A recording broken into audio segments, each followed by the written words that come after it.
The Three Sides to a Story is a pop culture podcast provided as a public service, but is neither a legal interpretation nor a statement of policy. Reference to any specific product or entity does not constitute an endorsement or recommendation by Three Sides to a Story or the hosts. The views expressed by guests are their own, and their appearance on the podcast does not imply an endorsement of them or any entity they represent. Views and opinions expressed on Three Sides to a Story are those of the hosts and do not necessarily reflect the view of any entities they represent or any of its officials. If you have any questions about this disclaimer, please contact 502-696-5300 and ask Daniel Cameron why he didn't arrest the cops who killed Breonna Taylor. Yo, you are now rocking with Three Sides to the Story, the pop culture podcast for the people. They say there's three sides to a story, one side, the other side of what it really is. Each episode will tackle topics from three perspectives, try to get to the truth. It's your boy Tony B with the homies Rex, Cruz, and Aubrey. Follow us on Instagram at Three Sides to a Story, on Twitter at Three Sides Pod, on Facebook at Three Sides Podcast. Subscribe, tune in, and turn us up on all your podcast platforms. You're not rocking with the best. On our way to grandmother's house, a wolf in lamb clothing came, blew her mind and changed her ways. Okay. And now she's turned out, lost and turned out. I'm done. All right. Okay. I know what that is. That's that Oakland or California to Milwaukee shit right there. That's that pimping right there, boy. No, that's what's up, Aubrey. We didn't know about these hidden talents, bro. I don't know, man. Just pimp game. Man, we just gonna have you write the theme song to this joint now, man. That shit gonna be pimping as a motherfucker. Hey, I'm with it, man. I'm with it. Let's start talking about some shit that just popped off. Rex, Beto, I mean, this is especially impactful for y'all.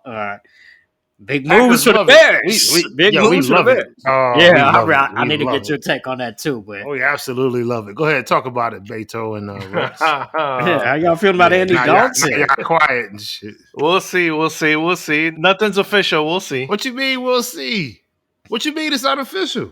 He got a 1 year.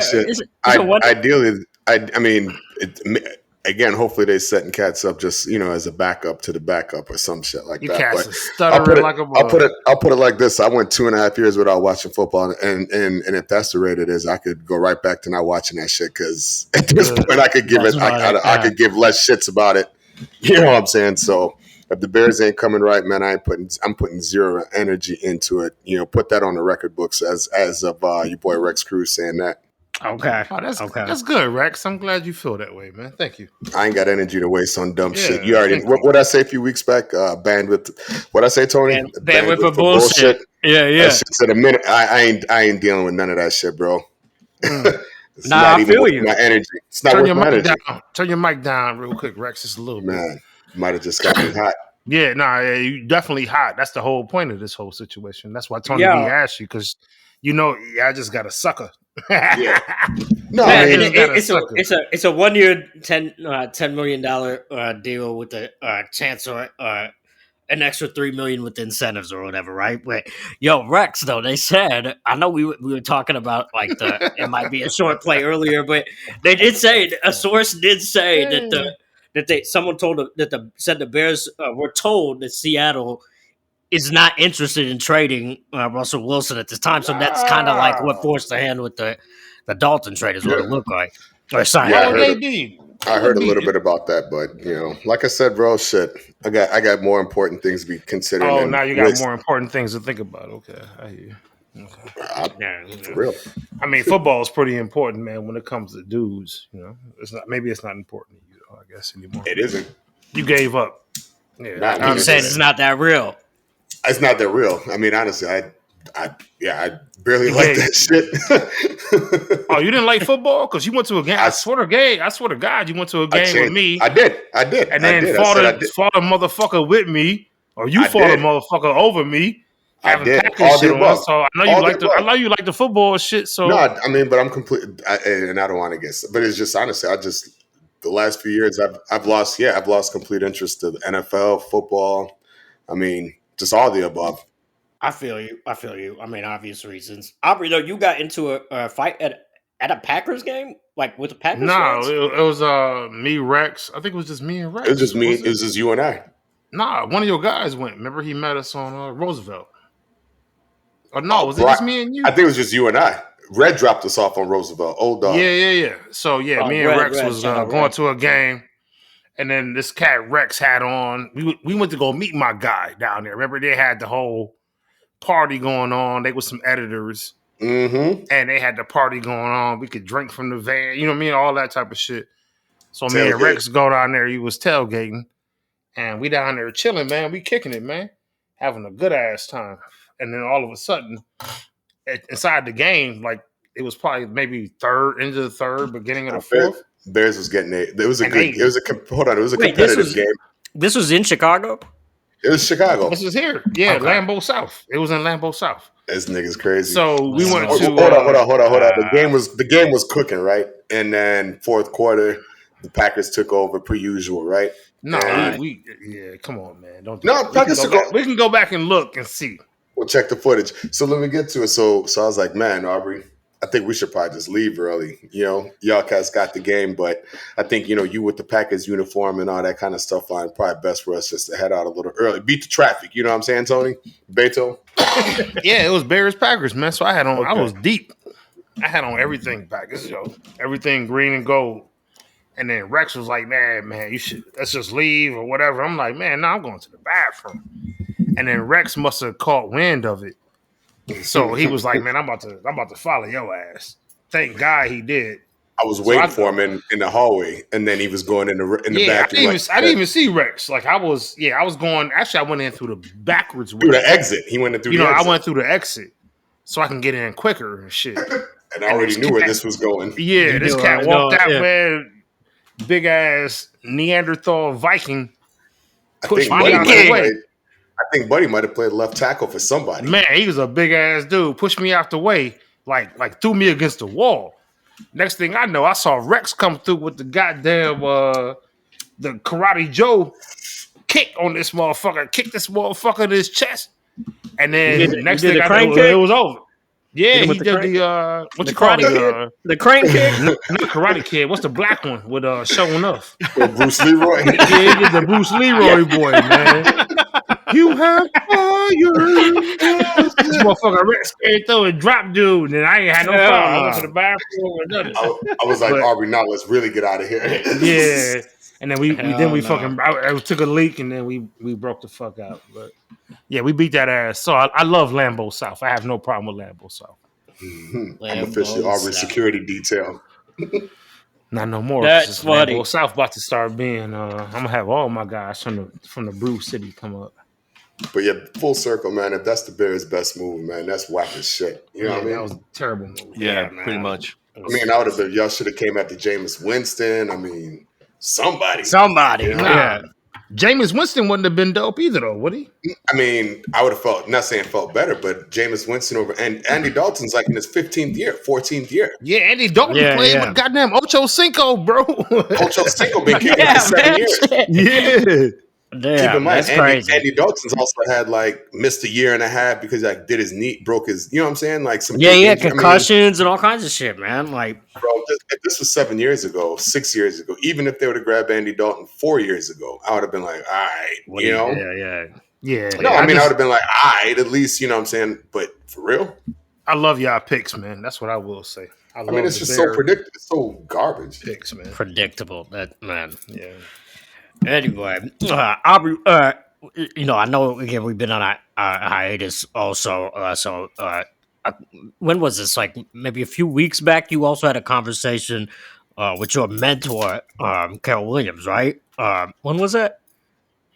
That was about 2 weeks ago. Is it February? So, it was 2 weeks, like yesterday or something like that. Yeah, nah, dude. Yeah, it wasn't that long ago. Yeah. It's March 16th, bro. I mean, remember February short. I think it was. It wrapped up Black History Month. Black History Month. Yeah. Get familiar. Your rent is due. If you're listening, your rent is due.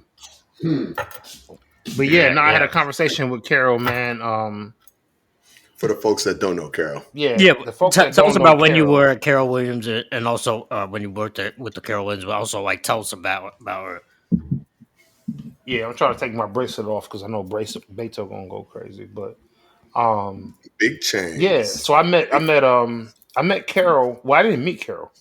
So what happened, man? I was at this school in Atlanta called Portfolio Center, and I was going to school, and my mama used to have me a subscription to Jet, Ebony, and Black Enterprise. Like she made sure the cat stayed on top of culture. So when I got my issue one year, Ebony, oh no, I'm sorry, Black Enterprise used to do this issue of top 100 of each category of business. So it might be, excuse me, it might be like automotive, like who the top 100 cats, or maybe it might be 20. I can't remember, but it was 100, top 100. So maybe it was 20 in there, and like who the top cats that's killing it. Then they did, they may have did like real estate. Then they did some other shit. Then they did advertising. And that year, Carol Williams was on the cover, man. So I'm looking at this cover and shit. And I'm at school in Atlanta going through what I'm going through, just trying to eat. So I'm sitting here looking at this cover, and I just put it in my book bag and I saved that shit. And I saw she was from Chicago, but she lived in Oakland, California. And I'm like, man, I gotta figure out a way to get to her, man, because I ain't never been to California. One, at that point, this is 1999. You know what I mean? I had never been to California, so then I faxed this woman, man, every day for probably, I don't know, maybe 30 to 60 days. And then I finally got a call, and they was like, yo, stop faxing us this shit. She gonna send you an interview. You come out here and holler at us. So I went out there and hollered, and long story short, I got a job. And they put me on Coors Light working with Jamie Foxx as a junior. I was a kid, man, and did that shit. So fast forward, 20 years later, I'm in a whole different world. And Carol is in the Advertising Hall of Fame, and she asked me to be her representative to speak about it to the New York Ad Club, which was dope, man. Like that was I couldn't have a bigger honor, man, from a mentor to say, like, if somebody gonna talk about me, I want you to talk about me. That's a huge honor. So I just want to shout out Carol H. Williams, the OG in the advertising game, the woman that came up with more things that that you say on a probably regular basis that she created. The OG. So I just want to show love to her and show respect. So yeah, thank you for bringing that up, Tony B. Like, shout out to Carol H. Williams, man. Yeah, man. No, that's dope, man. All right. What I always say about giving people their flowers, man. Like, the older we get, I think or not even that. Just the more time goes by, the more you realize how important that is, man. Like, so I think that's dope. You got to do that, man. So like Michelle Flowers. Michelle Flowers, one of them people. Yeah. Oh yeah, McGee, 100%. McGee and who at Burrell? It's McGee and Michelle, Faye Ferguson. No, Faye Ferguson. McGee. Yeah. Lewis Williams. I think Michelle just got honored by the Black Enterprise this month, right? Yeah, she did. She just got honored. Yeah. Just got honored. Yeah. Michelle gave me my start, man, in this game. So much love to Michelle Flowers, man. Uniworld. I'll be here without Michelle Flowers. Joe Muse, like all them cats, man. Like them cats, man. The only reason that we here, bro, is because of them. That team, Tom Burrell. Like we only here because of them. Tom Burrell, Carol Williams, Joe Muse. We only here because of them, man. And everybody else that come after that, if we don't say your name, fuck you if you offended. But at the same time, like we here because of y'all. We here because of them three. That's the big three right there. Yeah. So Michelle, who was it? In my opinion, it's Carol Williams, Tom Burrell, Joe Muse. I gotta put Michelle. Hold on, one more. And what was Uniworld? Uniworld was damn, I can't forget. Oh, damn, Byron Lewis. I gotta put Michelle Lewis, in there Carol too. Williams. All right, then Michelle. Michelle what? Michelle Flowers. Michelle Flowers. Michelle Flowers Welch. Yeah. So you got her. You got Tom Burrell. You got Carol Williams. You got did I say Tom Burrell? Yep. Joe Muse, and then you have Byron Lewis. So you figure it out. Shit, if y'all listening, y'all figure it out. Go do the math. them the OGs right here. The reason that y'all listening to this podcast is because of them. That's real spit. Yeah, Michelle just won that award Rex was talking about. She just won she was honored by iHeartMedia for Women Who Win 2021. Yeah, she been winning. Shout out to all them OGs. And Michelle Flowers pretty as a motherfucker too. I ain't gonna front. Yeah, she beautiful, man. Michelle beautiful. What'd you say, Rex? No. You took the words out of my mouth. Who? I took the words out your mouth? No. Tony B. When I was just agreeing with what you were saying. Yeah. Oh yeah. No, she's a beautiful woman, man, and smart. Inside and out, man. She's inside and out. She's like a mother to me, another mother to me. So shout out to Michelle. And she's I'm gonna try to holler at your mama. Mentors you can have. I was about to say. Nah, she's just one of the greatest mentors you can have, man. She don't even. If you got opportunity when you were working with her and you was bouncing and she's losing talent, she never was one to hold you back. She will always be like, "Go do your thing." She would always be like, "You welcome to come back," you know. But she would always tell everyone, "Go do your thing if it's something you chasing," you know. So if it's your that's dream, why I love working for Black women, man. Like when you work for Black women, man, it's a whole different animal. It's a whole different beast, bro. Like. They show more love, and they don't have a problem letting your ass go because you know why? You know why, Tony B? Because they know your black ass gonna come back. At some point, you're gonna come back, and you're gonna have to relate to them. That's like I don't want to say it's a mama theory, but part of it is, man. Like when you were a person of color or a black man or a brown man or whatever it is, when you work for a person of that same color and it's a woman. Man, you'll run through a goddamn brick wall for them if you think they right. You know what I'm saying? That's what I love. Yeah, I love that. 100%. Yeah, you can't, man. That's man. You said everything there, man. Like that's 100% how I feel about Michelle, and I always will ride for Flowers Communications Group because that's just family. You know what I'm saying? It's deeper than rap. You know what I'm saying? Like, she fine man. too. Yeah. Fine, yo. I ain't gonna front. Hey, Michelle. Her husband gonna come get you, man. That's cool, yo, man. Speaking of representation, though, man, you saw the King and Mav Carter are part owners of the Boston Red Sox now, man. They said. Yeah, it makes them the first black partners ever with that Fenway sports group. They said too. It's crazy, man.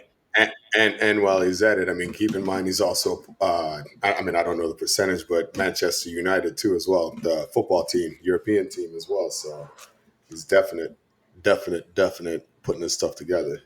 Yeah, man, for sure, man. That's dope, man. This dude, I mean, man, like it's crazy what he's doing simultaneously on the court and off the court, man. Like the balance. Yeah, no. I mean, because it's big, like what he's doing on both sides, right? Like, so, man, it's crazy. I mean, the investment things we all know. Obviously, the show, the barbershop and all that, the film production. Obviously, the school. Yeah, the scholarships, you know what I'm saying? I mean, I'm sure. And the greatest part about it is he keeps it simple. You know what I mean? It's not like, I got to put everything here so you see it. I'm not, you know what I mean? If you know, and then there's other things that are just happening. So. Exactly, man. Exactly. And, man, I think this is just also, like, chess moves, right? Like, like, he doesn't make, like, it's not like he's just making, like, LeBron just out here throwing money around, wilding. It's like always like very strategic moves. The school, I mean, this, it's ownership. It's always about equity and always about building for the community. Like it's always just smart and strategic moves, man. Yep. Yeah, those two dudes, man, together is damn. I don't even know how you think about it. I don't even think you can compare it to like what they said that Muhammad Ali, Jim Brown, who else was it? Sam Cooke, and whoever the last person was. I hate that I don't remember. Malcolm X. Kareem. That's kind of what they doing, man. But they doing it on a smart level. right? Like they doing the same thing behind the background, but they building and taking opportunities that should have been afforded to us now, right? Man, Like the way they're talking about it is empowerment to create power, right? Like, and I think that's dope. Yeah, man, it's got to be dope, man. Like, I mean, what else you gonna do, man? Like, It's too much money to waste. Yeah. And LeBron got so much money up front, like he ain't got nothing to lose, bro. Like he is from Akron. He gonna talk his talk, which I love. His homeboy talking that talk. That's like us. Like if all four of us was on the call and we had an opportunity to do a big business deal, we gonna all do the right thing for the people. Yeah, you know what I'm saying. And then we get benefited last because I know how all of us rock. Like, you know what I mean? Like we're gonna try to do the best thing for the people that we fuck with, and then we get paid after that. Exactly. If that can happen, man, then shit, man, we done did our job, Joe. Yep. Yeah, man. These guys playing a different game altogether, man. It's dope. It's dope to see. It's a beautiful thing, man. But you're right. You're right. Yo, what about this versus we got coming up, man? All right. So first, did you guys watch the D'Angelo versus with like her? And it was a solo joint, but with like her, Method Man, and Redman, and DJ Scratch.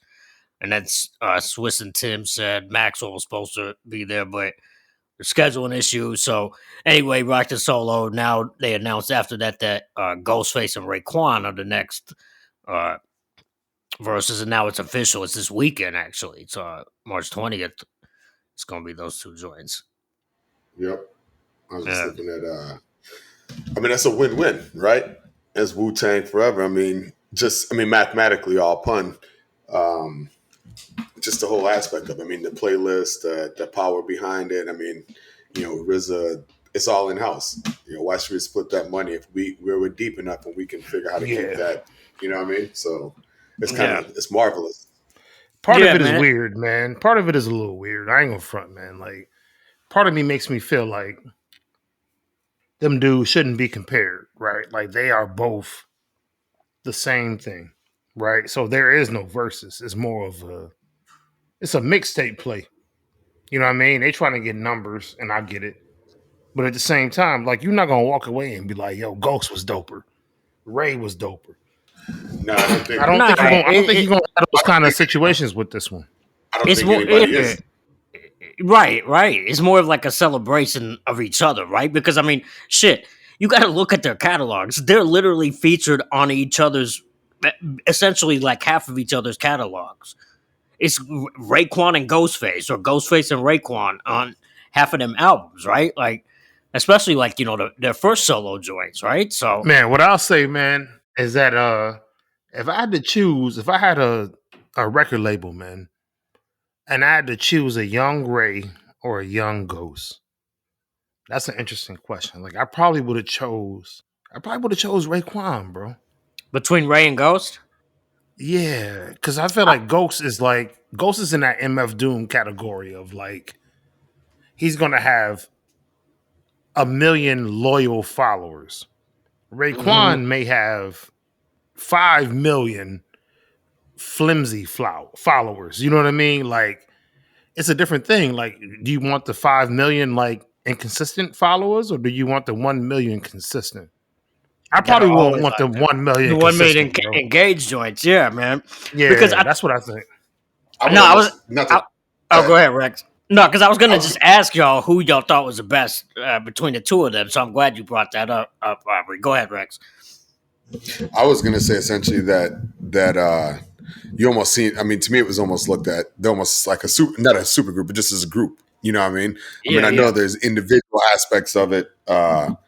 That they have their individual tapes, but as you were saying that, excuse me, it's almost like a package deal. You know what I mean? And I don't think one. I mean, Ghost has more albums. You know what I mean? But so yeah, I guess to Aubrey's point. But I mean, I don't know. I don't even know. I just rather listen to Ray, man. Something about Ray. I love Ghost when I'm on that really like dark mode, and like Ray is more intricate with it. Ray is more like, I feel like I can put on some goddamn Creed, You know what I mean? Some hustlers with, y'all call wallabies. We call them hustlers in Milwaukee. Put on some hustlers Never and heard shit. of that. Smell good. Go out with my girl. I can listen to some Ray. I ain't listening to Ghost. Ghost is on some like, right. When I was doing things that it wasn't fresh. You know what I mean? When I was doing some dirt back in the I day, heard you knock on saying. wood. But that kind of thing. Like I it's don't two know, different kind of styles, but they both dope. It is. I mean, only like just I know, like when like it's hard to compare their catalogs again too, because they're on each other's catalogs, but albums, right? But I think like to me, like Cuban, only built for Cuban Links, man, is just such a monumental album from front to back. But that's both of like, them, though. No, it is. But also like on Supreme Clientele, also on Iron Man and stuff like that. Like Iron Man is like Ghostface is on the cover with Raekwon and Capadonna. Like it's the back and forth of the collective of it. I think that gives each, that gives it the full swag. Because if it, what I mean. So let me ask y'all this real quick: Run a versus with Run versus DMC. But I think that's different. No, it's not different. Come on, Rex, don't back out of this, bro. I think that is different. That is different. How was that different? It's the two dopest MCs, right? But they're a group. They had the afros. They had the afros. No, but come on, man. But they're a group. All right, so who would you do? Let's pretend like they're going to do a versus. They're gonna do. Yo, they're gonna do one Wu-Tang is a group. What are you talking about? Wu-Tang is a group. They have individual catalogs. They have their solo. All of them have individual. All of them. Most of them have individual. That was part of the deal that the RZA signed, so they could all get solo. That's correct. That is correct. I'm not fronting on that. I'm just saying some of the two dopest MCs, not lyrically, but just like swag wise, is battling, right? So you got Ray and you got Ghost. I mean, I'm asking y'all. Pretend like the question don't even exist. Like the details. But if you had Run versus DMC, who would win? Because I mean, they on the same songs, right? Yeah, they on the same songs. So is Ghost and Ray. So if they on the same songs, then how come we can't compare them? Like, who would y'all take, Run or D? But what we're saying is Raekwon and Ghost keep trying to back down from this. Why because it's not because it's apples to oranges comparison. All right, so I'm asking oranges, bro. Who would you choose? I'm thinking, because to me, I was gonna say Run, but now I'm thinking DMC too. Like I'm thinking the versus. Red is DMC. Yo, DMC is the nigga. I was gonna say DMC because he's got the hard joints. You know what I'm saying? Yeah. Run's got some cool player style with it, but D's got like, I'm hitting you hard bars. I'm like, I'm hitting you. Yeah. I'm thinking of their verses on Down with the King, even. Like, man, DMC was snapping, man. It's just hard. I mean, if it was like St. John's University, you know what I'm saying? And since 12th age, I acquired the knowledge. Yes. I went straight to college. I was light skin, and I live in Queens. I love eating chicken and collard greens. Yeah, bro. Yes. Just that hard walk with him. That cat DMC was one of the most underrated MCs of all time, bro. Yeah. Facts. One of the most underrated, man. That's a fact, bro. Shout out to DMC. Run was definitely. I said Jay, rest in peace. You know what I mean? But I was meaning Run definitely had the cool style to it, though. You know what I mean? Yeah, Run. He was on that. He definitely had the lyrics. You know what I'm saying? But like you said, D was just punching you. You know. And what I will do is, if anybody from Milwaukee listening to this, y'all know Jam Master Jay used to be in Milwaukee all the time, handling BI like all the time. Like, so I just wanted to shout out Jam Master Jay for showing love to a little city like Milwaukee. So yeah, that's what's up. Jam Master Jay, rest in peace. Yo, Jay. Speaking of, since we are music, I know we don't rock with the Grammys on this side like that, but it was this. Wait. Tony said, now we don't rock it. Didn't you invite me to an intimate Grammy party, my G? A watch party? I was gonna say I did catch it though. So yeah. Tony B invited me to an intimate, unofficial. You know what I'm saying? That sounds terrible. Kick.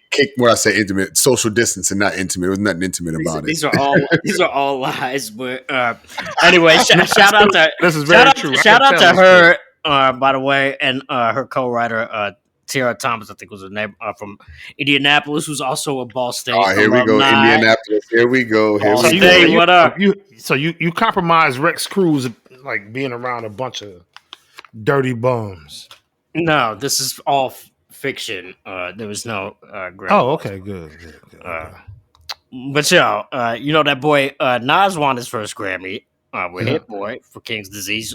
Rex, not Rex. Aubrey, you said you didn't think that should have been nominated for a Grammy. I think on one of the episodes. I don't think I said anything about that, but yeah, you got to prove that one. I would say I still think that Freddie Gibbs is the one that should have won it, but Nas I agree. has always got to be, acknowledged in the ranks of like Cool G Rap, Hove, Big, Pac, Scarface. Like he's in that category where they shouldn't even be in the list. You know what I mean? So shout out to Nas. I love what he did. The album was decent, but it wasn't fucking with Alfredo, bro. That Alfredo was some wild shit, bro. Well, you know why the Nas was not saying finally hot, but why it was hot is because the production was finally hot. That's from front to back. Talk that talk, Rex. Speak on that. Speak on that a little bit more. Speak on that a little bit more. Yeah. I mean, I ain't trying to get shot in these streets, but you know what I'm saying? But yeah, Nas is just the lyrics. I mean, everybody knows the lyrics and the storytelling and the gift and all that's been there, but the beat selection ain't necessarily been the crispest. And honestly, this 2020 and 2021, the boy Hit Boy, ain't nobody really hotter than that. And let's talk. Yeah, even that part, nobody's hotter than Hit Boy. Hit Boy is the illest motherfucker on the planet right now. Right now, at least he's cooking. Yeah. Him. I mean, you know who else been cooking is that's been cooking for like 25 years is Alchemist. Always cooking. Yeah. Shout out to Alchemist. Yeah, that's the home team too. I was literally thinking, I can't remember. I feel silly now. I was listening to something yesterday, and it was Alchemist production or whatever, and I was riding around for a hot minute, and I was like, the way Alchemist said, you don't even sound. It was something older too. It wasn't even new, and it just sounds so consistent. You know what I mean? It might have been like, might have been some Sean P. Some Sean Price stuff. But anyway, you know what I mean? It just sounds so consistent that I couldn't tell. Is this like new? Is this old? Is this, you know what I mean? From back then, it's just always clean. Clean and a distorted. In a distorted beat, but it's clean, Yeah, that sound, man, was just. I remember telling him when we was in Amsterdam, Rex, for Gumball, when we was with Bud, and I was like, "Yo, man," I was talking to him, and I was like, "Yo, man, that Win or Lose Mobb Deep beat, man." Right. And he was like, "Oh shit!" Remember he meant like outside of like just a like rap sheet. Remember that group Nina Sky he used to work with? Like, bro, his beats were man. Nah, he's definite. Still, yeah, one of the dopest. Oh, and I'll be remiss to say that Harry Fraud is not one of the illest niggas too. He is or is not. He is. Oh, I was about to say you got to be. Harry Fraud is he's killing it on a lower level. Not even on a lower level, man. It's just say lower level. On a different. People not even like recognizing. What's the longevity thing? Alchemist has been doing it for 20 plus years if you really don't know it's Alchemist, it would almost go miss. You know what I mean? Because it's not like, oh, that's Dre or oh, that's Primo or somebody. You know what I mean? Meanwhile, he's got beats that are just as monumental as those cats. But unless you know, you really don't know. But Harry Fraud's got I think Harry Fraud is. I mean, that's like the similar sound. I'm not going to say same, but it's a very similar sound. And if you keep it up, I mean, 10 years we'll be saying the same similar thing. But what I was thinking about today, man, I was riding around. I went to go, y'all know I went to Best Buy to go get another microphone. So I went and got a mic. And when I was there, I bought these speakers, man, these big ass. This shit look like I'm going to take this shit back. I was feeling a certain kind of way. So I bought these speakers. big ass joints, Beto. These motherfuckers is House party official, shake the basement official. So I was thinking about that on my way back. I'm thinking about like, damn, when I get to the crib, what song am I gonna play on these speakers for the first time? What's the first joint you playing? Hold on. No. Oh, dude, you know what? That's what you would think, because me and Sean P is that's an amazing thing. Oh, hold on, here we go. I mean, I only play it for a second. Hold on, I'm going back. Oh, here we go, right here. We can only play it for like 2 seconds, Beto, but listen.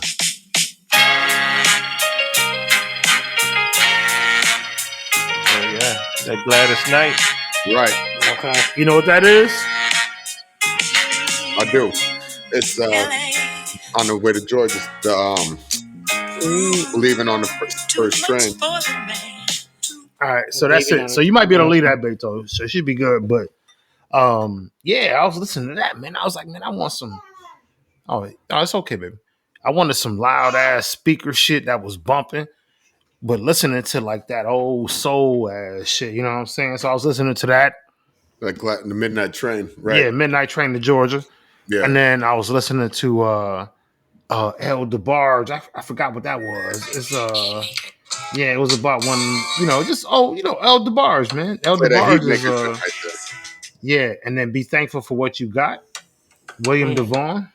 Hold on. Let me give you a piece of that just real quick.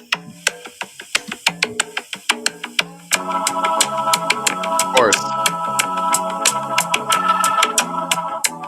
TV's in the back. That's on the speakers? Shit, huh? That's on the speakers? Yeah, I was playing it, but story was up, so I couldn't bump it like I wanted to bump it. But I'm gonna bump it. You got diamonds in the back. Diamonds in the back, sun rooftop. Digging the scene. Hey, jumping back to the Grammys real quick. I want to talk about one other thing with the Grammys real quick. Still on music. The shit people got mad about, right? Like, I'm sure you saw that people were like big mad about the Cardi B and Megan Thee Stallion performing WAP. They were also mad about like the Black Lives Matter mentions and like visuals. Like Lil Baby and Killer Mike had a pretty lengthy, powerful performance. But I was telling y'all yesterday, like to me, it felt like they were just like overly injecting like diversity talking points like all night.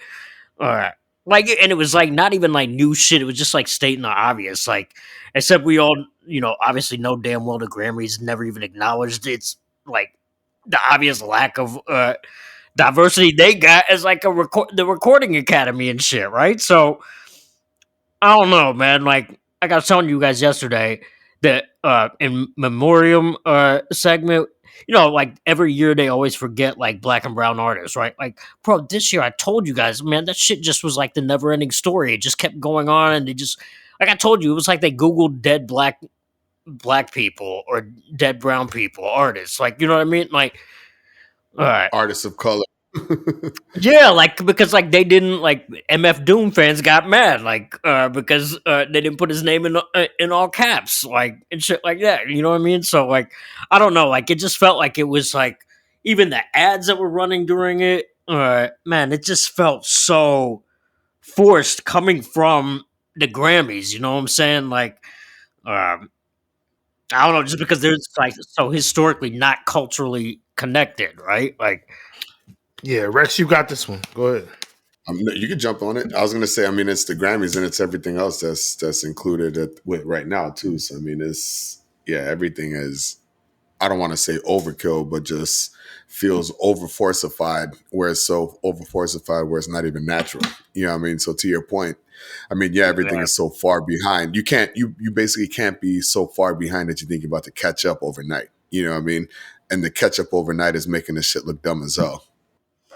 I 100% agree. And I mean, you said, the article to us earlier about how the viewership was mad low this year, right? Like, and shit, like after a pandemic and everything, you would think like, everybody would like want to see something like this. I mean, The Last Dance, was like phenomenal, numbers. But yeah, Cats was, Cats at home chilling. So you got time, not chilling, but you have time where you can put that together. Yeah. Mm-hmm. Yeah, man.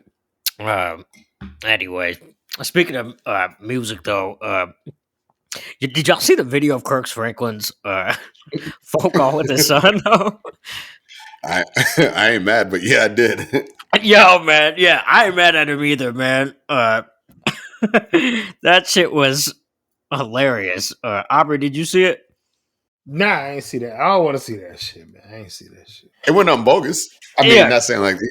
But Kirk cussed him out, right? Yeah. Yeah, so what happened was... I think that's fantastic. Yeah, his son uploaded that video. He was cussing him out. And like from what Kirk said, like apparently they got family issues. And man, he basically like God's property stomped this dude out on the phone with the cuss out. Like, hold on, wait. Hold on, Kirk Franklin beat his son up? Nah, like I'm talking about like he was just like punking him. He said, "I'll put my foot in your ass." Like, now mind you, this is a 33-year-old son. Though. This ain't like Kirk Franklin said that. Yeah. But again, mind you, this is a 33-year-old son. This ain't like a 13-year-old or some shit. You know what I'm saying? Like this has got to be deep. Again, it's deeper than rap. You know what I'm saying? Like he said it's been for a minute, and they counseling and et cetera, whatever. But it wasn't like he just woke up today and just went off on Buddy. Yeah, man. And then even like, man, people were like, obviously like tripping.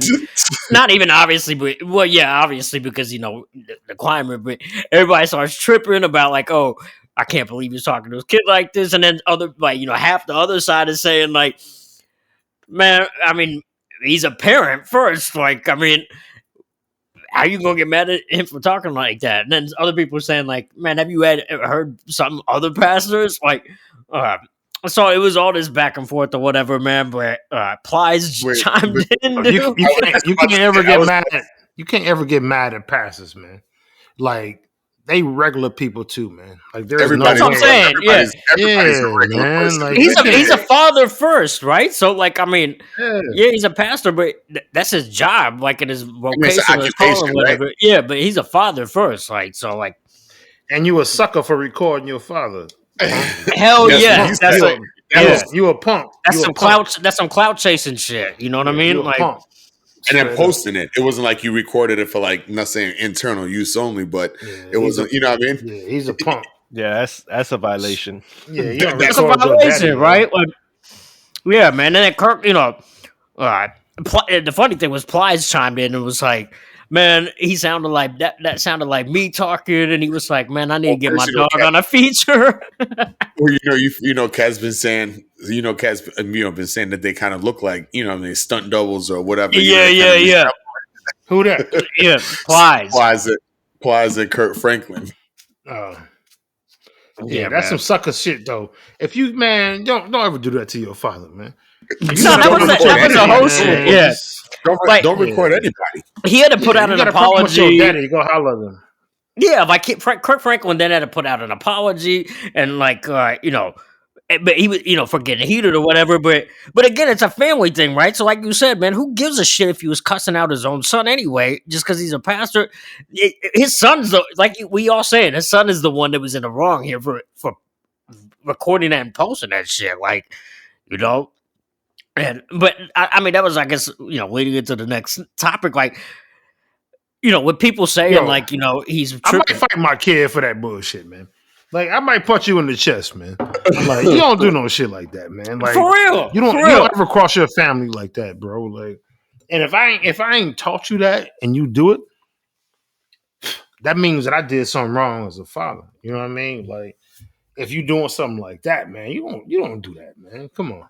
That's just weak as hell. Yeah, it's just weak, and that's the back and forth that's going on right now. The kid is saying, not even kid, the 33-year-old he's a grown ass man. The 33-year-old son is saying, he wasn't there for me, yada yada. And then like his sister, is saying, you lying. He was like, woo, all this shit. You know what I'm saying? And then Kirk Franklin had put out an apology for this shit. Like, I mean, it's just all unnecessary shit. That's family shit. It's internal. That should never get put out there like that. I mean, yeah, unless you're the British royal family or whatever. But Yeah, part of that, man, feels like it's weird, man, because you got religion. Religion does this thing where they give you a story, but then at the same time they can change the story, right? And it's kind of like Dr. Seuss, right? Like, so you think about like Dr. Seuss and that whole theory of like, oh, I'm going to tell you a story, and it seems like super friendly and fun. Hey, eat a pear, pet a bear, do that. You know what I mean? Like, it all seems simple, but that shit ain't simple, bro. Like, there's always something behind your words. Your words are super important. You know what I mean? Words matter, right? Words matter all day, man. You got to be fucking careful, bro. That's true. That's true. I mean, let me ask you that then. You know, you're right. Words do matter, right? We got to watch our words. But you know, based on like where these like, you know, the climate is right now, do you guys think like we're getting at some point collectively too soft or too sensitive as a society when it comes to some shit like that? Like, it's, you know, really like, you know, there's it's one thing about being like, you know, woke versus being like fake woke, right? Like, and we gotta talk. That's tough, bro. That's tough, bro. You asking a question that none of us probably want to answer on camera. Like, that's a tough question, bro. It's a real question. I mean, because right now, like, I think there's the reason why like people like are like making fun of like the word woke, right? Like, from where it started, right? Is because there's so much fake wokeness attached to it, right? So like everything gets gentrified and gets appropriated. You mean AKA fronting? Yeah, you know what I'm saying? Yeah. So like then it just gets like, you know, the whole like concept of what initially everyone was trying to do gets like blurred and distorted and diluted, right? So I don't know, man. Like, I just think... Tony, check this out. What I would ask y'all to think about is like how we grew up, right? Like, there was a lot of shit that was not right. Beto, you know what I'm talking about, right? There's a lot of shit that wasn't right. Like, we grew up with Dr. Seuss. We grew up with Pepe Le Pew. We grew up with, what was the name of that country motherfucker that was trying to kill the rabbit all the time? Elmer Fudd. Elmer Fudd. Like, we grew up with all that shit. Around with the Confederate flag on top of the whip. Dukes of Hazzard. So what I want to ask, man, is what that y'all... was also regional though. But go ahead. Yeah, no, it wasn't regional. It was national. It was on TV. I mean, everywhere. It was. Yeah, you're right. Yeah. So what I want to ask y'all to think about. But I mean, based off of that region. But go ahead. Yeah. What I want to ask y'all to think about. Probably Rex. No, bro, I'm saying it was like the culture. I know what you're saying. Yeah. Go ahead. Yeah, but no, what I want to ask y'all to think about is, what do y'all think about the Dukes of Hazzards, Pepe Le Pew, what's his name? The other dude that used to shoot the rabbit, Dr. Seuss, the cat that used to shoot the rabbit. What's his name? Elmer Fudd. What do y'all think about that? All right, like that. Like, let's talk about that. Beto, you can cut it right there. Tony. All right. Yo, so yeah, I guess the question becomes, man, like, Tony, like, we talk about this shit all the time. Like, what does it mean to be a part of this 80s culture, right?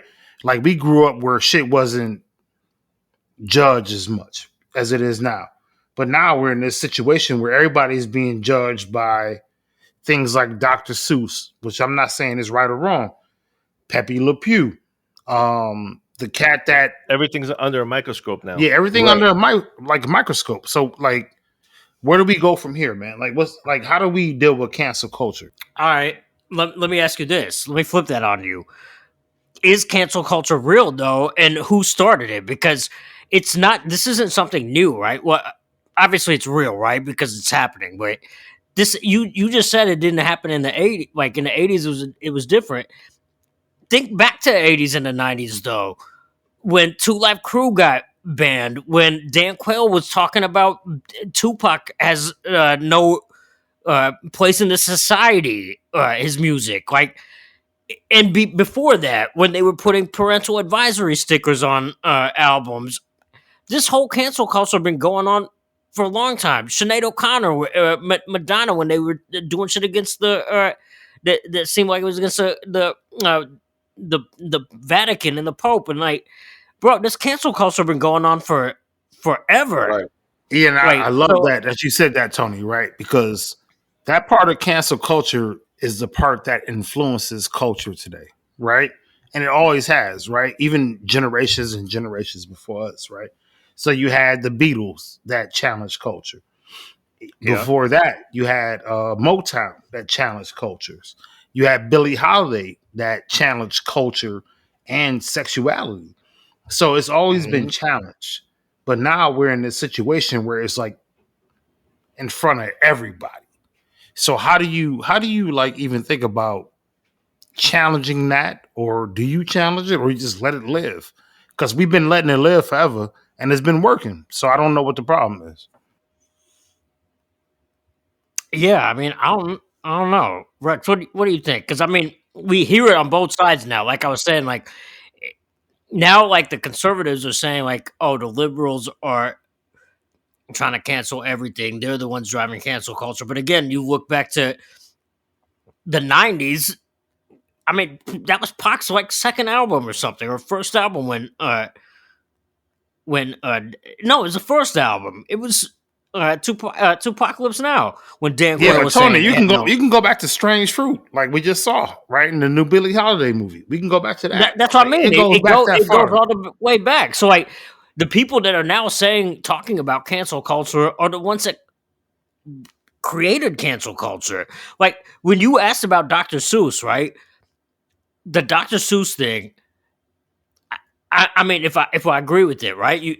The Dr. Seuss thing is a private company that owns the doctors. It's the publishing company that owns the rights to Dr. Seuss's books. Made that decision.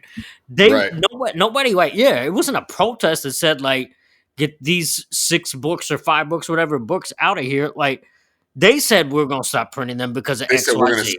They felt that they were too, whatever the word is, too gray, you know. What'd you say, Rex? No, I was just saying that, internally that they basically came to the conclusion that, hey, we should stop printing or publishing these because they were too, I said, whatever the word would be, gray, you know. Yeah. Exactly. You know, so, I mean, like that is. But they knew what would happen. And I think is the thing, you know what I mean? And whether if they, you know, obviously they weren't going to cancel it until it was exposed, right? But I guess the one thing they did do is before it became an uproar, they nipped it. They nipped it in the bud, right? Yeah. They nipped it in the bud as quick as they could. You know what I mean? Yeah. Because it's way too many things that would have went south or lost or whatever. You know what I mean? So they were like, all right, cool. Get rid of it. Keep going. You know what I'm saying? It's a business decision. It's a business decision, right? Like, but going back to what I 100% agree there. Going back to what Aubrey was asking about Pepe Le Pew, that too. Like he was pulled from the new Space Jam movie, right? So like, and that's even though there was supposedly a scene in that movie where like he was doing his rapey shit, and LeBron like checked him, like. And they pulled all of that out and pulled him out apparently too, the character, like Pepe Le Pew's character completely, right? I missed that. Yeah, apparently there was a scene in there where he was just like, "Yo, bro, like that's not how you deal with women, or that's not how you treat women." Or something like that. He was a fucking perv, bro. Like that dude was a perv. Like the cat. We're talking the cat, right? Nah, it's a skunk. It's a skunk. The skunk. Yeah. That's what I mean. My apologies. Yeah, he was a perv. That's what I was meaning. It was. He was rapey. I mean, he would be running up on chicks and like smelling on them and shit. You know what I mean? Kissing them. Well, he only ran up on one chick. There was the other skunk that we all knew, right? But that don't mean that it wasn't right. I mean, no, she was a cat. No. Oh, you know what? You're right. She was a cat. She looked like a skunk. Yeah. But she looked like a skunk. Yeah. I knew there was a cat, and I knew it was a skunk because regardless, he was a scumbag. But at the same time, like that era, man, that era was what it was, man. It's hard to apologize. But if you didn't know, and I guess that's where if you just fall into what's the word? I always do that. What's the word? You know, but if you I don't want to say woke because that's but if you have your own way of thinking and you see things and you're like, man, this smells a little funny. You know what I mean? Otherwise, you just let that kind of shit ride. You know what I mean? If you don't know, you don't know. Or if you can't think about outside of like, oh. Yeah, man. Yeah, I don't know what none of that means. But Rex, I agree with you. And I think what you're saying is that if you don't see that shit coming, that means that you was probably born way too early. You know what I mean? Like, you don't know what that shit is. Like, that shit we used to see as kids, man, was super racist, super sexist, stuff that you couldn't even imagine seeing. But we saw that shit as kids, and it was made to be funny, and it's not funny. And we don't condone that shit on three sides to a podcast. Aubrey, Beto, Rex, Tony B, we don't condone that shit. But as kids, we laughed at that shit because, I mean, that's what it was. So that's what it was, man. That's what it was. Clear. That's when you say pardon the ignorance, right? Yeah, pardon. Yeah, that's a great quote, Rex. I love that. Pardon the ignorance. Yeah, yeah, man. Because if I don't know, I don't know. That's why I'm asking. Don't know. That's why I'm inquiring. We thought it was funny watching a little fucking raccoon, skunk chasing a black and white cat around trying to hit on her. We thought it was funny. But now when you look back at it, that shit was some sucker shit. You know what I mean? It was it was basically normalizing that rapey type culture, right? Like, 100%. You could just run up on chicks, like chase them even if they like, yo, I'm cool. Like, it's like, so should he be banned? That's the question. Should Pepe Le Pew be banned? I'm gonna say no. I think he should be in the archives of like cartoon. It's an example, history. Right? Yeah, right. He should be in the archives. He shouldn't be on TV no more. You didn't ban slave owners, did you? Ooh. I don't think if they damn, bro. I mean, I think it's you got to, as you just said though, you got to categorize. It's the same thing.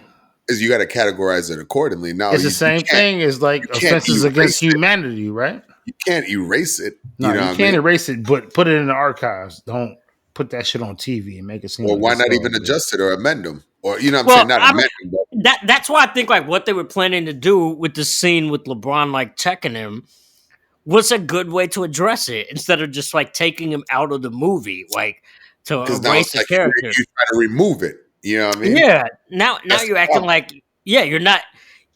Yes, address the problem. Acknowledge there was a problem instead of just addressing it by just removing it. That's not addressing it. Let's stop it. Yeah, you know what I'm saying? Yeah, exactly, right. So, I get it. Yeah, so man. I think that's before we jump off it, but I think that needs to happen a lot more. You know what I mean? Why you cancel it. And again, you got to do it not appropriately, but strategically, or just so it's not like beaten, you know what I mean? So you're not beating the drum over consistently. You know what I mean? I'm going to say something. I'm going to tell you something, Rex. I want to ask you this because this was going to be maybe controversial, but because the cancel culture crew that was the ones that were pissed about like WAP and Cardi B and Megan Thee Stallion when it dropped, remember? It's mind blowing that like half of those people are people from our generation or like era that say WAP is so offensive, are the same ones that were playing like Too Short at like parties in high school, right? So where is the line between what's kosher and what's canceled, right? Like, what day of the week is it? You know? Yeah, because I don't know what the question was, Tony B. What was the question, B? Where do you draw the line between what you cancel and what's cool? Like, who calls it out first? It's really who puts it into a perspective, right? It's like you see it happen, and if it's just like, okay, and then one person's like, damn, did you see her toenails were red? Well, why are they red? Is she thinking about blood? Oh, she's thinking about blood. Oh, yeah, she's thinking about, you know what I'm saying? Unless it's, that was a whack example, but I think hopefully you can kind of figure where I'm going. It's like once somebody makes it an uproar and then it forces you to see that kind of theory, then it becomes the problem, you know? I feel you. What was the question again, Tony B? It was just basically saying, like, how do you determine, like, where's the line between what's canceled and what's kosher? If, like, Hey man, you know what, man? I have real quick. I think like one of the examples you said was like, and Tony, correct me if I'm incorrect, but he was saying like, what's the difference between, and not what's the difference, but the 2 Live Crew and then he was saying Cardi B and Meg Thee Stallion WAP performances, something of that nature, right? I was saying like, yeah, WAP was like, we're talking about cancel culture and like all this other shit needs to get canceled, and like basically what the other side is saying is like, if you saw all the posts on social media today and yesterday, it was like, how are they gonna cancel Dr. Seuss, they gonna cancel Pepe Le Pew and Kermit the Frog and Miss Piggy, whoever the fuck they're canceling, but they're gonna let Cardi B and Megan Thee Stallion talk about wet ass, you know what I'm saying, on what ass CBS. On CBS, right? Like, yeah. And then Meg Thee Stallion, I mean, yeah, all the above. Yeah, I agree, man. I think that so like you can't like that argument to me kind of has holes in it, but at the same time it's like, oh, okay, it is I guess like a not a valid argument, but again, it's the people that were listening to Too Short when they were growing up talking about, I'm offended that y'all got Cardi B up here, but Dr. Seuss is getting canceled. So it's all just stupid bullshit. Like, it's generational, though, right? You know what I mean? Like every generation is gonna have their point of view, say what the fuck they feel, and be unapologetic for it. And that's what we living through, man. Like we living through a situation now that these young kids don't really give a fuck what we think. As much game as I can go give them, I can't give them all that game, man. Like as much as I want to give it to them, they're not trying to hear that shit, man. They trying to figure out how to make it, bro. They trying to figure out how to live, how to get to the next step, how to make enough money to get some weed, get a little drink, kick it. You know what I mean? Like that's what these kids is thinking about, man. These kids ain't thinking about none of this bullshit, man. You remember how back in the day, man? No, don't underestimate them. No, I'm not underestimating. I'm not doing that, Rex. I'm thinking what I'm doing is that when I was 17, 16, 18 years old, I was trying to figure out how to get like a little dime bag of weed, go smoke some weed, go hang out, chill, kick it, and then build with my guys.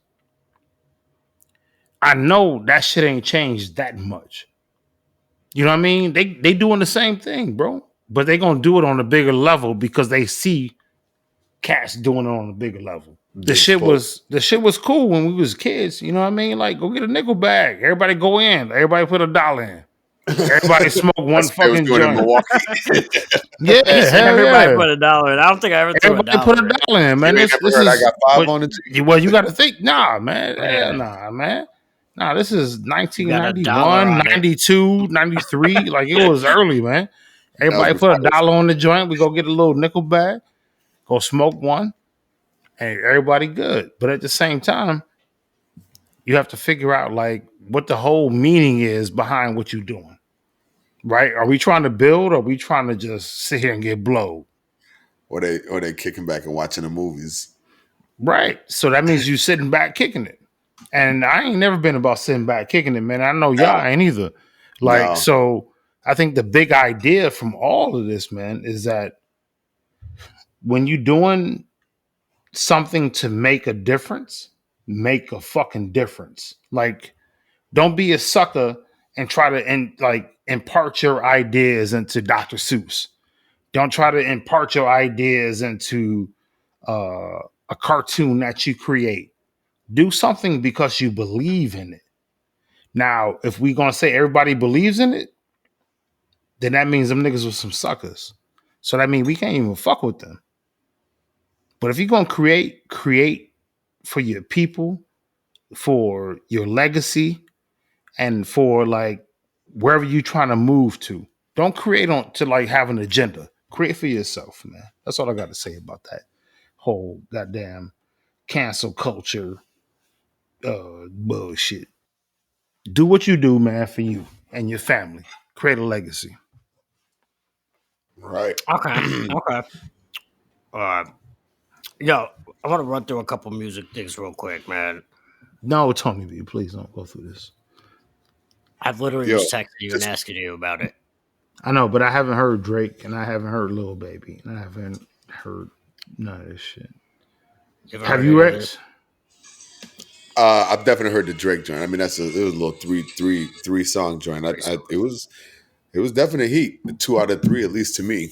You know? All right. Well, y'all go ahead. I'm gonna fall back. We ain't gotta get deep into it, but it definitely was a 2 out. To me, it was 2 out of 3. You know?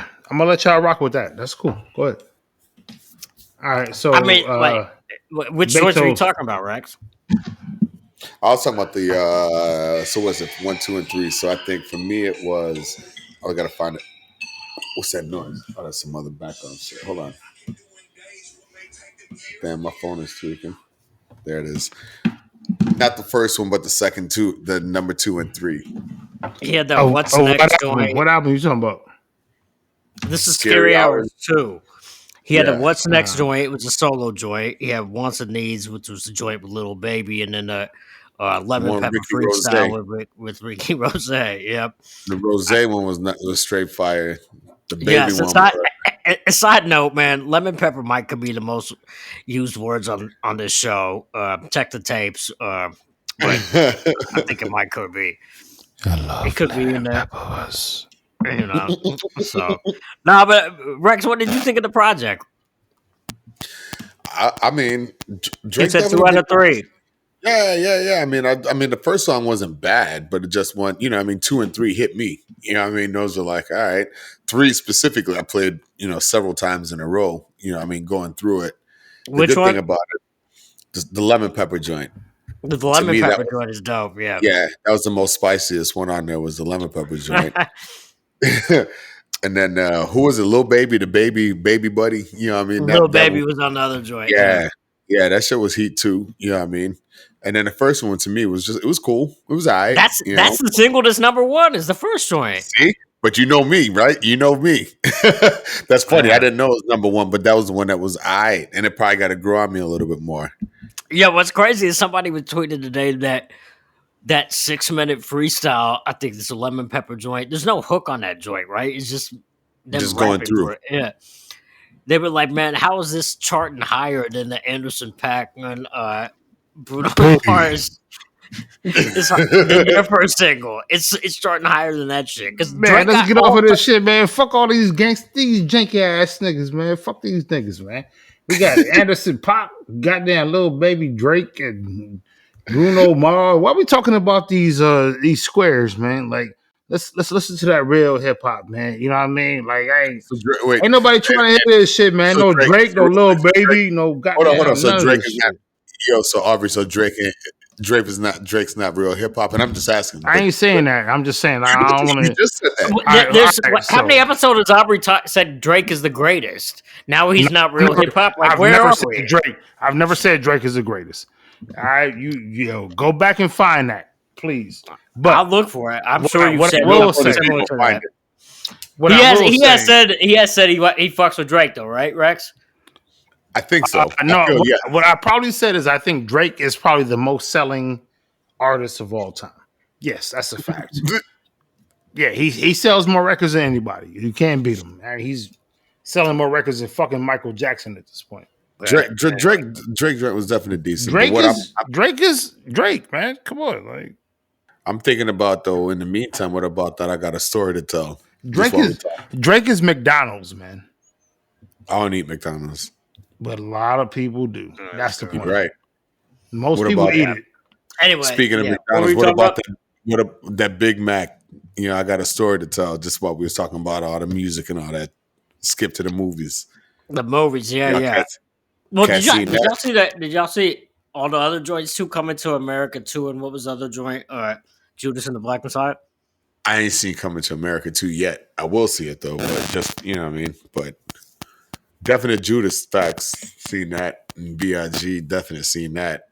Seen that those 2 joints. Okay. Aubrey, you seen those or no? Man, fuck y'all janky ass motherfuckers, man. Yeah, of course I seen it, man.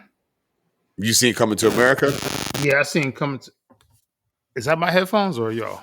So yeah, if you ask me if I seen Judas and the Black Messiah, yeah, I saw that shit, man. That shit was that was one of the illest films I seen this year, man. That shit was dope. I think like them cats got busy, and what was dope about it, man, is that all of them had like Oscar winning roles. even though we don't need it, the fact that you are acknowledged for your dope ass work means something, right? Yeah, man. I mean, both of them got nominated though. They Nah, just it going was. against. I think it was more than. I think it was more than two. Wasn't it like? I felt like it was 3 or 4.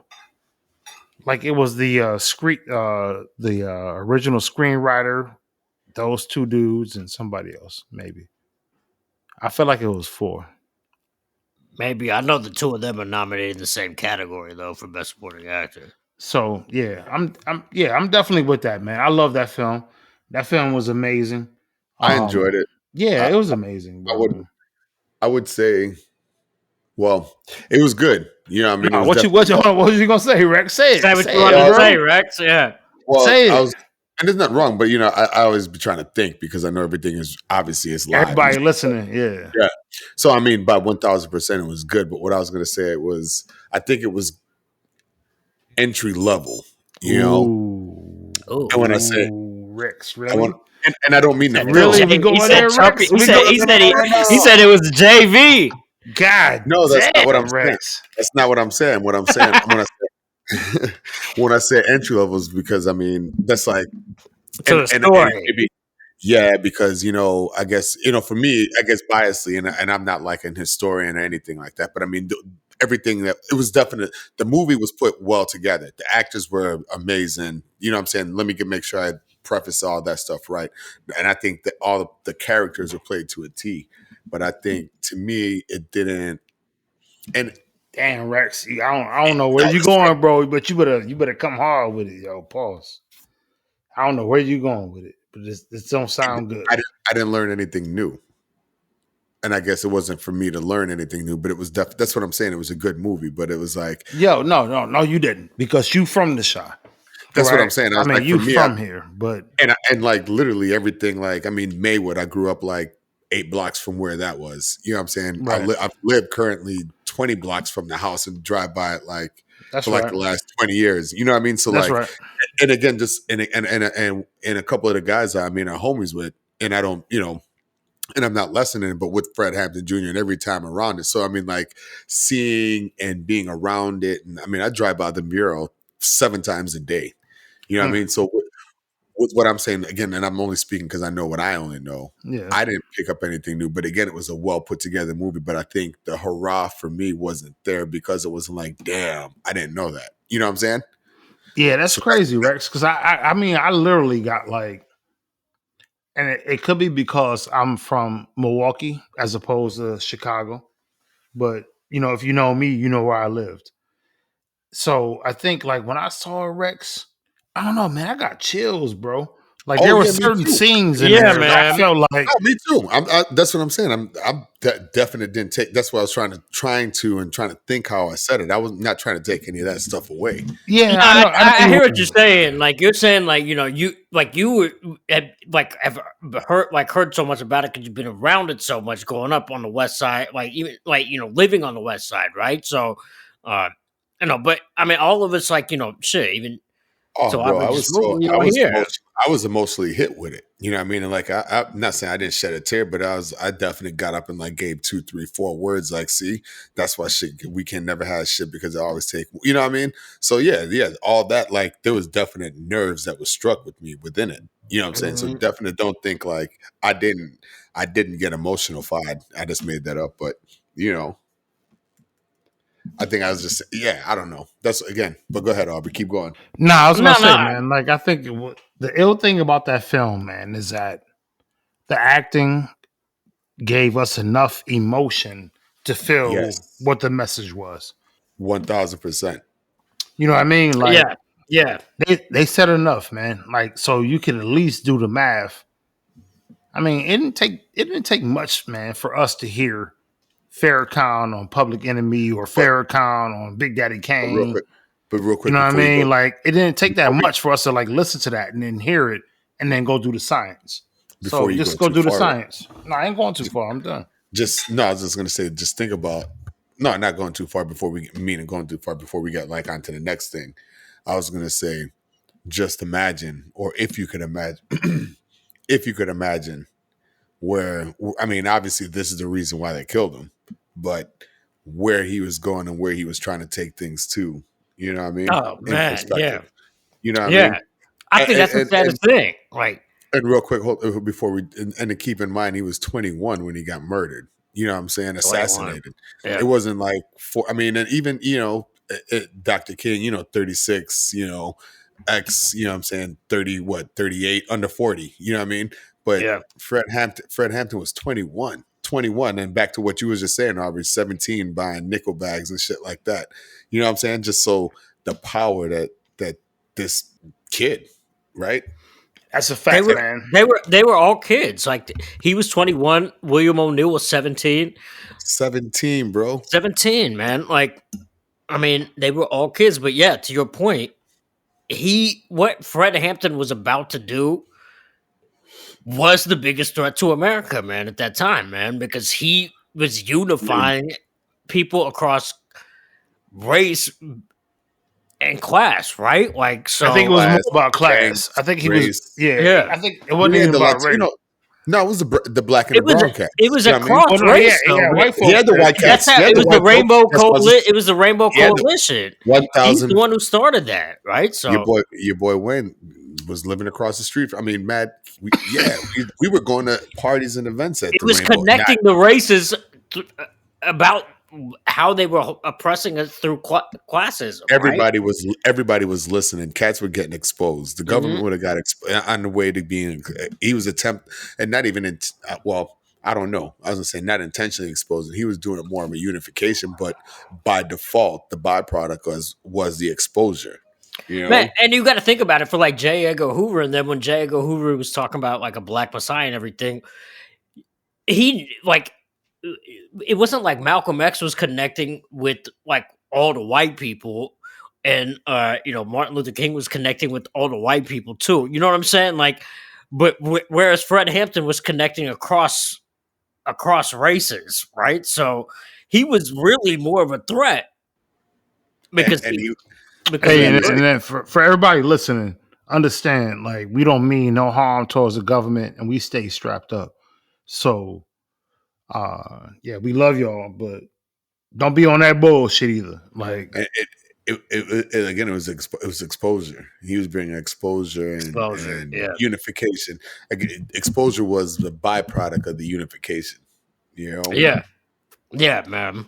It's a dope documentary, and check that out. And also check out the actual documentary where they actually went into the crib after it happened, and that's how they exposed everything. Yes, the documentary will literally show you how the cops lied about what happened, right? So check that out. There's also the Biggie joint that dropped recently on Netflix. Really dope home footage from D-Rock and interviews from Big Puff, Junior Mafia and his moms and his family. Man, sad though. 3 years.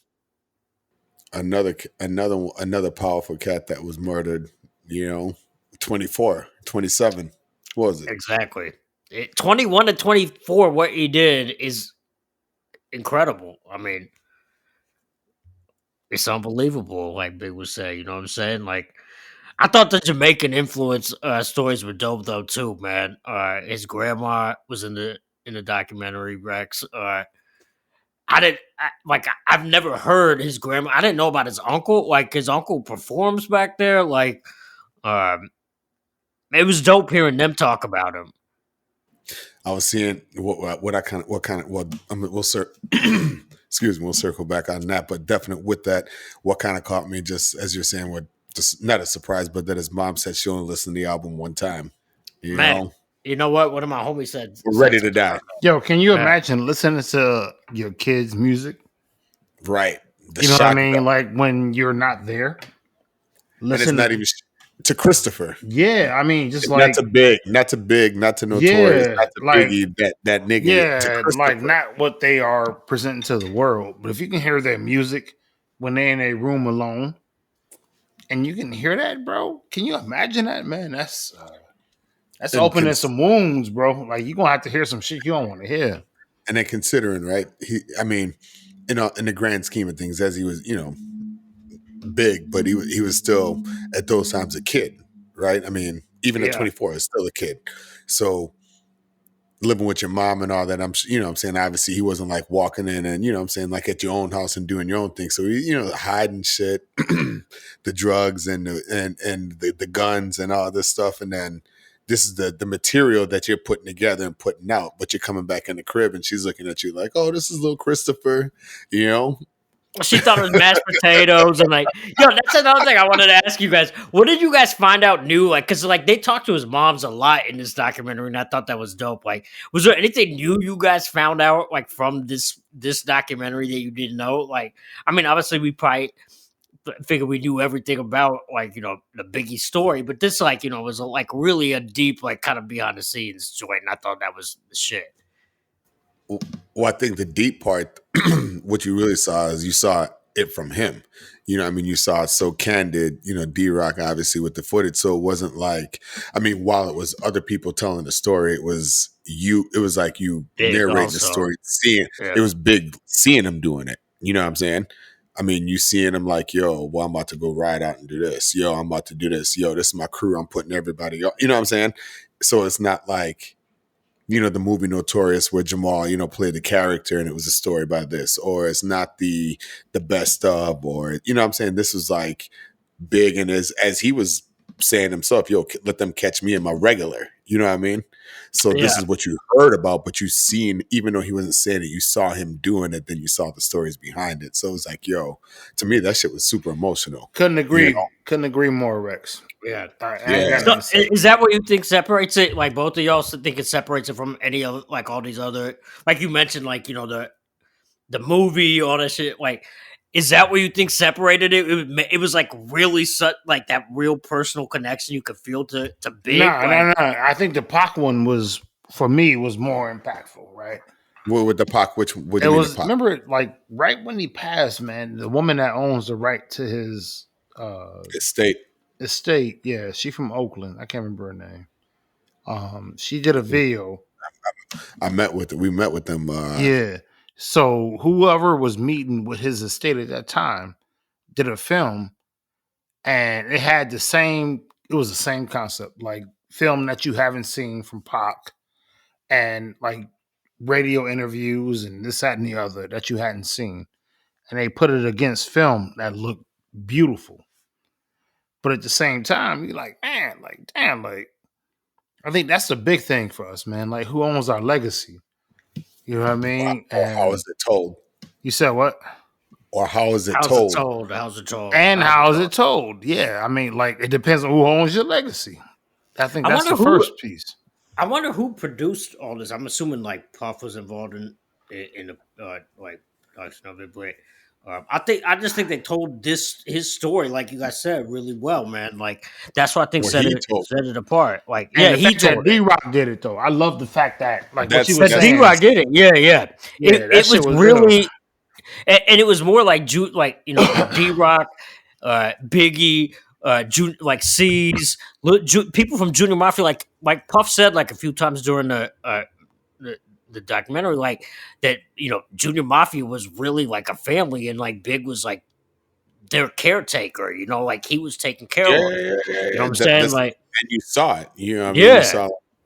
Yeah, it was told by niggas that grew up with him. So that was dope. Like, so they, even when they were talking about his boy O, they weren't like glamorizing him or like or the game or anything. They were saying like, man, this is what happened, like and it's fucked up, like it was just really well done, man. Like really, we all knew Big had trips out to Maryland, you know what I'm saying, and we all knew that the story that Puff hit him and come back, but for some reason just seeing it and hearing it and listening to whatever D-Rock riding in the car they're out there, they're out there, you know what I'm saying, and seeing the niggas on the drive out there, you know what I'm saying, that was the big difference. I mean, anybody that's in our group, when I say group, I mean our age era or whatever, you know what I'm saying, that's in that knew about that or knows about or heard about that, but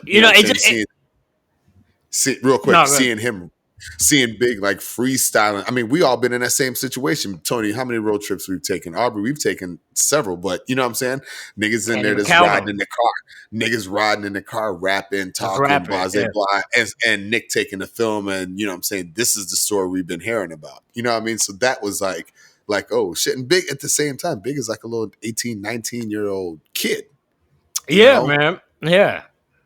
It was crazy, man. That's the crazy, exactly.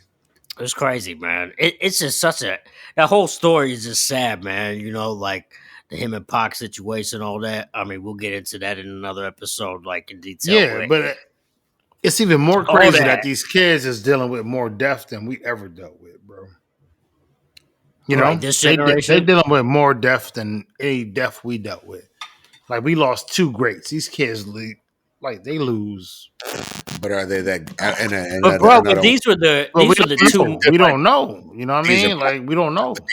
These guys, these were two monumental. You know what I'm saying? Are they monumental because we made them monumental, or are they monumental? No, they were. They were monumental at the time. Like Tony B, it's hard to say that.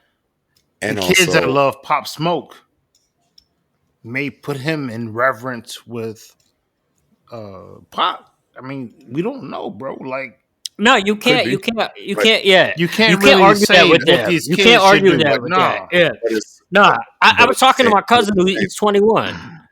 But and you can't judge somebody's. Nah, you can't. You gotta let them do what they do. But have they touched the culture as heavy? I mean, Pac had monumental movies. Pac got shot. But we created hip hop, Rex. You can't compare it. We created hip hop. Our generation created hip hop. And again, I don't mean this in the wrong way, but is there? And I think that's how you say it. You ask the question instead of stating it, right? Is there a ton of Pop Smokes? Is there a Pop Smoke every week? And I don't, you know what I'm saying? Like, I don't know what you're saying, bro. I mean, it's Triple X, it's Pop Smoke. I mean, I can't even remember the amount. Yo, Triple X, you can't never make another one of those people. No, he's saying like all the people that you were saying died. Like he's saying like yes, he can't count how many of them have died. A lot of them have died. Yes, it's true. But this generation, these cats that's like 22, 23, 24, 25, 26, 27, love these kids, man, and they revere them. They love all those kids. Yeah.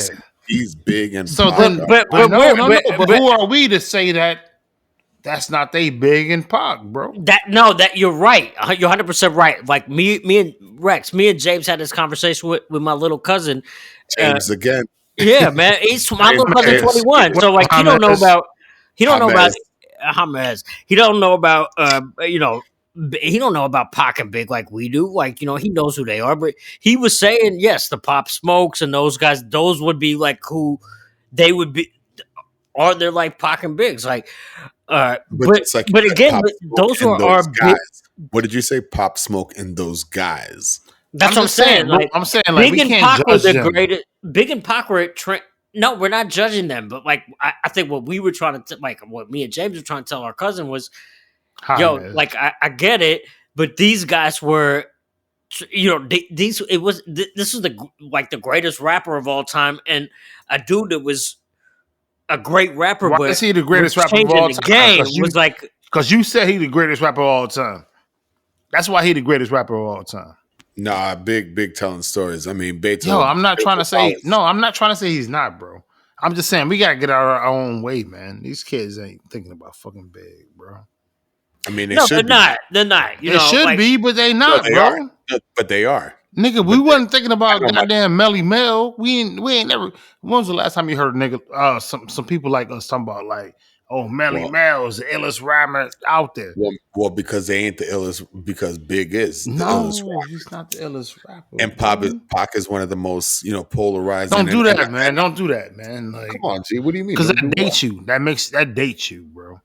No, they don't date you. It's facts. It's facts. It's facts. No. Maybe you break it down differently then. No, I hear what you're saying. Here's the illest rapper of the 90s. Here's the illest rapper of the 2000s. Like, I hear what you're saying. We can't discredit. No, I hear what you're saying. We can't discredit. We can't discredit this young generation what they're saying, but at the same time, like you can't. This younger generation is saying like Michael Jackson. If Michael Jackson wouldn't have made it. This was just trending this week. People were saying if Future was out and Michael Jackson was out, Michael Jackson would have never popped. That's how dumb this generation is. That sounds crazy, so, but I'm not talking about that. So what I'm saying, I mean, Future reposted it and said thanks. Like, it's the same theory. But what I'm saying is that, dude, we cannot be so irrelevant that we think that these young kids that's making music that they think is like freak, and I don't mean this in the wackest way. I don't think that's what we're saying. That we're not saying you ain't what I said. I ain't even finished my statement. But go ahead. We're not saying Freaky Ty is like the illest rapper alive. He was definitely cool and dope and all that stuff. Freaky Ty. Why are we talking about Freaky Ty? Because in full circle, exactly. Because we were saying Triple X and them or whoever, not again, and we're saying and them and throwing dead deceased rappers, artists' names around, and take it 2 steps back. And no disrespect to any of them, but in what we're saying is in regards to it, Big is still the illest. You know what I'm saying? Come on, Pac. So that's that. Pac, Big. Yeah, that wasn't that had nothing to do with the conversation, though. B.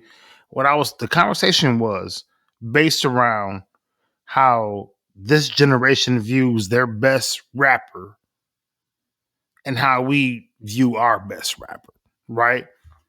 It's not going to be... Let him talk, Tony. You got to let him talk. I know this motherfucker right here, man. You got to relax. But I think... Shut up.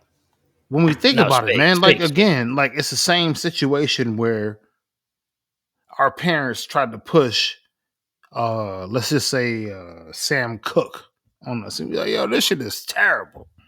We're not saying it's terrible. No, I'm not. I'm not saying that literally, Rex. I'm saying but when your parents push music on you or your uncles push music on you, you're like, yo, that's not what I'm listening to. We doing this now. We always have to be available to be. We doing this now to be evolvable. Yeah, man. Because as much as we love pure hip hop and all these folk, at the same time, man, these cats be on some wild shit. But you gotta let these young cats rock. That's what they listening to. We letting them rock, and you can't tell them that rapper A is better than rapper 1. You can't. You gotta let them just say hey, this is my favorite rapper. He is my Nas. He is this, and he probably won't even relate to it as Nas.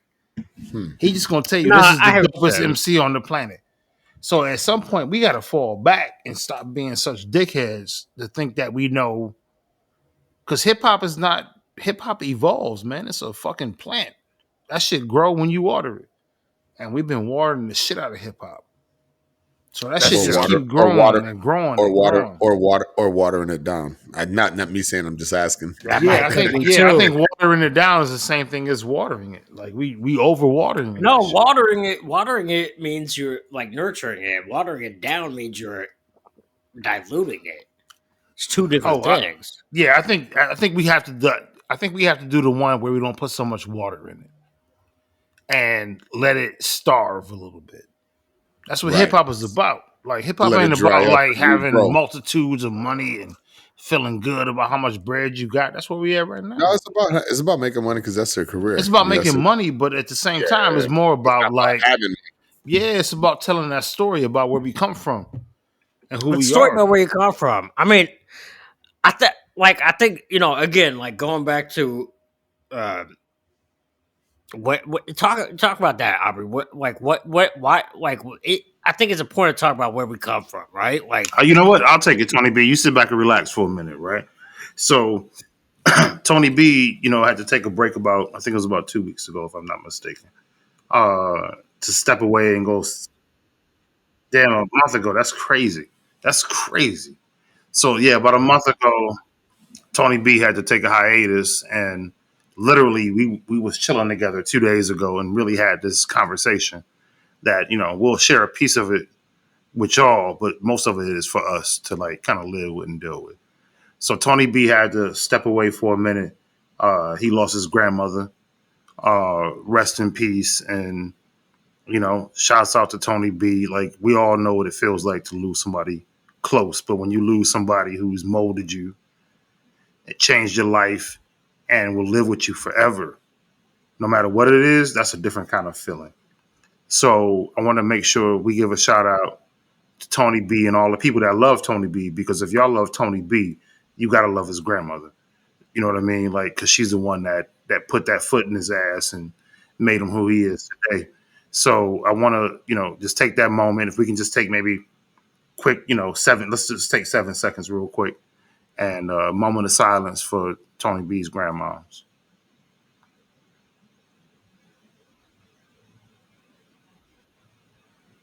Swerve, Cool. Appreciate y'all. Yo. All good. Yeah, so let's jump in. Back, Tony B. It's good to have you back in the world, man. Just good to have you back, bro.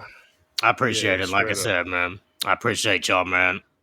Sometimes you gotta take a time out for your family, man, and my family's world was completely broken up and shattered when my grandmother passed away on January 29th, man. So, for real, we still grieving her loss, man. But Aubrey, first of all, I appreciate Aubrey, Beto, Rex, all of y'all for holding me down while we was out on hiatus, checking in.